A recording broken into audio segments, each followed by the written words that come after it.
Hello बंधुসকল मैं बजिदुल हक आज आको एक नतुन भिडिओ आपलोकर ओसर उपस्थित हूँ या हल बंधुসকল आरैया लेयार कुकुरा पालन देखिबले पाइसे एबिलाक हल ओरिजिनल आरैया लेयार कुकुरा पोवाली आमार हेचारीर পৰা ওলাইছে আমি বুলিঙত নমাই দিছো एबिलाक मुर्गी विशेषকৈ कণী उत्पादনৰ কাৰণে পালন কৰিব লাগে এবছৰত 250 টা পৰা 300 টা পৰ্যন্ত কণী পাৰে আৰু 4 মাহ বয়সৰ পৰা কণী পাৰিবলৈ আৰম্ভ কৰে আৰু একেৰাহে 18 মাহ বা 2 বছৰলৈকে কণী পাৰি থাকে এবিলাক मुर्गी যদি আপোনালোকে পালন কৰিব বিচাৰি আছে কণী উৎপাদনৰ কাৰণে তেনেহলে অৰিজিনাল পোৱালি যোগান ধৰিব লাগিব আৰু অৰিজিনাল পোৱালি লোৱাৰ বাবে আমাৰ স্ক্ৰীনত দিয়া নম্বৰৰ লগত যোগাযোগ কৰিব আৰু এতিয়া আমি এইবিলাক মুৰ্গী যদি আপোনালোকে পালন কৰিব বিচাৰি আছে তেনেহলে পালন পদ্ধতি সম্পৰ্কে জানিব লাগিব ইয়াৰ বিষয়ে মই কিছু কথা আপোনালোকক জনাম যেনেকুৱা যেতিয়া আপোনালোকে এইবিলাক পোৱালি লৈ যাব ফাৰ্মত তেতিয়া প্ৰথমে বুডিং কৰিব লাগিব বৰ্তমান সময়ত গৰমৰ বতৰ চলি আছে আৰু গৰমৰ বতৰত বেছি দিন বুডিং কৰিব নালাগে 15 দিন মান বুডিং কৰিব লাগিব আৰু বুডিং কৰি থকা অৱস্থাত আপোনালোকক লক্ষ্য দিব লাগিব কোনো ধৰণৰ পোৱালিবিলাকৰ যদি অসুবিধা নহয় কিয়নো এইবিলাক মুৰ্গী যিহেতু আপোনালোকে কণী উৎপাদনৰ কাৰণে পালন কৰিব বুডিং কৰি থকা অৱস্থাত যদি আপোনালোকে এইবিলাক পোৱালিৰ ঘৰত ভাল আনিব পাৰে তেনেহ'লে নিশ্চয় এদিন আপোনালোকে এইবিলাক মুৰ্গীৰ পৰা কণীৰ পাৰ্চেণ্টেজটো ভাল পাব তো যিয়ে নহওক বন্ধুসকল এইবিলাক মুৰ্গী পালন কৰিবলৈ হ'লে দানা নিয়ম হিচাপত দানা ব্যৱহাৰ কৰিব লাগিব যেতিয়া প্ৰথম আপোনালোকে ফাৰ্মত পোৱালি ল'ব প্ৰথম দিন বয়সৰ পৰা 15 दिन বয়সলৈকে ফ্ৰী স্টাৰ্টাৰ দানা খুৱাব লাগিব মানে জিৰো দানাটো খুৱাব লাগিব তাৰ পিছত 15 दिन বয়সৰ পৰা 1 মাহ বা 40 दिन বয়সলৈকে স্টাৰ্টাৰ দানা খুৱাব লাগিব আৰু 1 মাহ বা 40 दिन পিছৰ পৰা এইবিলাক মুৰ্গী গৰুৱাৰ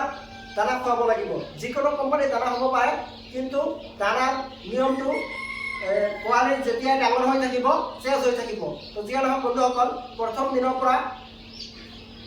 15 दिन বয়সলৈকে ফ্ৰী স্টাৰ্টাৰ 15 दिन বয়সৰ পৰা 1 মাহ বা 40 दिन বয়সলৈকে স্টাৰ্টাৰ আৰু 40 दिन বয়সৰ পৰা কণী পাৰালৈকে গৰুৱাৰ দানা ব্যৱহাৰ কৰিব আৰু যেতিয়া মুৰ্গীবিলাকে এটা দুটাকে কণী পাৰিবলৈ আৰম্ভ কৰিব তেতিয়া লেয়াৰ ফেছৰ দানা খুৱাব আৰু যেতিয়া গোটেই মুৰ্গী কণী পাৰিবলৈ আৰম্ভ কৰিব তেতিয়া লেয়াৰ ফেছটো দানা খুৱাব আৰম্ভ কৰিব আৰু লেয়াৰ ফেছটো দানাই খুৱাই থাকিব বহুত দাদাই আমাক কল কৰি থাকে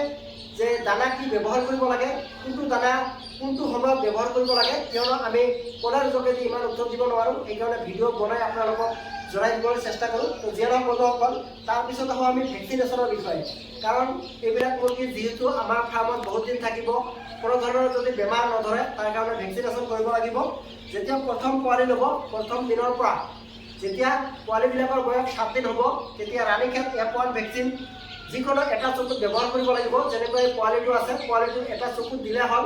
আৰু পুনৰাই 14 दिन বয়সত গাম্বুৰু ভেকচিন ব্যৱহাৰ কৰিব লাগিব গাম্বুৰু ভেকচিনটো আপোনালোকে পানীৰ লগত ব্যৱহাৰ কৰিব পাৰিব ৰাতিপুৱা আপোনালোকে পানীৰ লগত ব্যৱহাৰ কৰিব আৰু তৃতীয় ভেকচিন কৰিব লাগিব ৰাণীক্ষেত F2 যেটো 7 दिन বয়সত কৰিছে এটো পুনৰাই কৰিব লাগিব এটো চকুত কৰিব পাৰিব নহলে পানীতো কৰিব পাৰিব তাৰ পিছত 4 নম্বৰ ভেকচিন কৰিব লাগিব গাম্বুৰু এটো 28 दिन বয়সত কৰিব লাগিব যেতিয়া পোৱালিবিলাকৰ বয়স 28 दिन হ'ব তেতিয়া গাম্বুৰু ভেকচিন কৰিব আৰু 5 নম্বৰ ভেকচিন কৰিব লাগিব ফালপক্স এটো 35 दिन বয়সত কৰিব ভৰিৰ মাংসত বেজি আকাৰে এটো কৰিব লাগিব তাৰ পিছত আহো 6 নম্বৰ ভেকচিন যেটো ভেকচিন অতিকৈ গুৰুত্বপূৰ্ণ এটো হল R2B এটো ফাৰ্ম কৰিবলৈ হলে R2B ভেকচিন মুৰ্গীত কৰিবই লাগিব কিয়নো R2B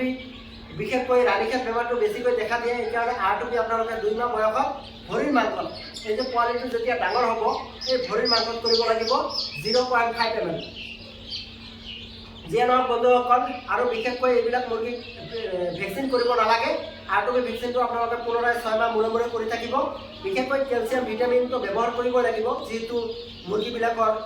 দুৰ্বলতা ভাৱটো যদি দূৰ হয় আৰু বিশেষকৈ এইবিলাক মুৰ্গী এন্টিবায়টিক ইমান ব্যৱহাৰ কৰিব নালাগে আৰু সৰু সুৰা যিবিলাক মেডিচিন ব্যৱহাৰ কৰিব লাগে আমি ভিডিঅ'ৰ আকাৰে আপোনালোকক জনাই দিম যদি আপোনালোকে এইবিলাক মুৰ্গীৰ লগত কাম কৰিব বিচাৰি আছে তেনেহ'লে আমাৰ লগত জড়িত হ'ব পাৰে কিয়নো 4 বছৰ ধৰি আমি আৰিয়া লেয়াৰ মুৰ্গী পালন কৰি আছোঁ কোনো ধৰণৰ অসুবিধা আমি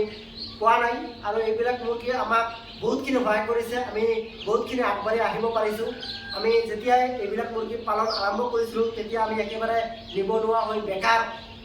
তেতিয়া সময়ত আছিলোঁ আৰু বৰ্তমান সময়ত এইবিলাক মুৰ্গী পালন কৰি আমি বহুতখিনি আগবাঢ়ি আহিছোঁ আপোনালোকৰ নিবনুৱা সমস্যাটো দূৰ কৰিব পাৰে এইবিলাক মুৰ্গী পালন কৰি তো যিয়ে নহওক বন্ধুসকল সকলোৱে ভালে থাকিব সুস্থ থাকিব ইয়াকে কামনা কৰি ইয়াতে সামৰিছোঁ।